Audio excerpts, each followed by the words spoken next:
The King and Queen Consort were met with both cheers and jeers during their visit to Colchester to celebrate its city status.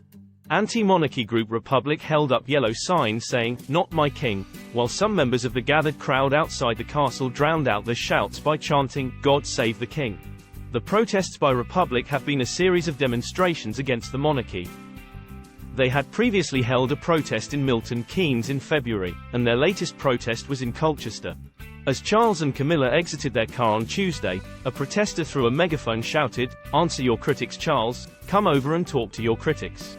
The protester also questioned the king on why he was wasting their money and if he believed in democracy. The king waved to the gathered crowds before going through a gate into Colchester Castle's grounds but did not appear to acknowledge the demonstrators who were standing on the far side of the road behind a police presence. A few members of the gathered crowd outside the castle drowned out their shouts by chanting, "God save the king," while Charles walked past them. Inside the castle grounds, a small girl handed the king a picture she had drawn with the title, "Best King." Charles met local organizations which represent the city's heritage and communities. He was shown a historic vase and an artifact trolley by youngsters. Tim Young, the mayor of Colchester, told the king during a reception, "Words cannot describe how much it means to us that you are here." Charles attempted to stifle his laughter when revealing the name of Colchester Zoo's newest addition, a baby white rhino Dara, by pulling a cord to draw back a curtain over an easel. A town crier rang a bell and boomed, "Oyers, oyers, oyers. I officially proclaim Colchester Zoo's newest addition as Baby Dara." The king told zoo staff, "I do hope it grows into a substantial animal." As the king departed by car, a band played "God Save the King." The protests continued when the royal couple visited the city's library in the afternoon. They ignored the small group, led by conspiracy theorist Piers Corbyn, as they met hundreds of well-wishers.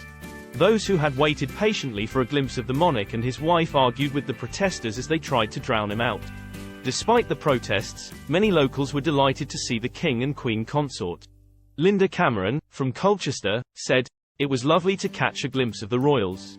Local Wendy Connolly, 70, added, "I think he has done a wonderful job of going out and meeting so many people.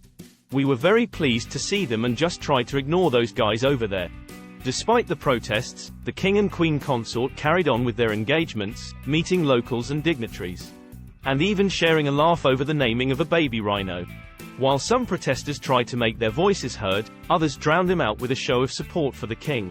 The people of Colchester were delighted to see the royal couple and were keen to show their support. Thank you for watching. Like, share, subscribe, comment on my channel, and click the notification bell for a future video.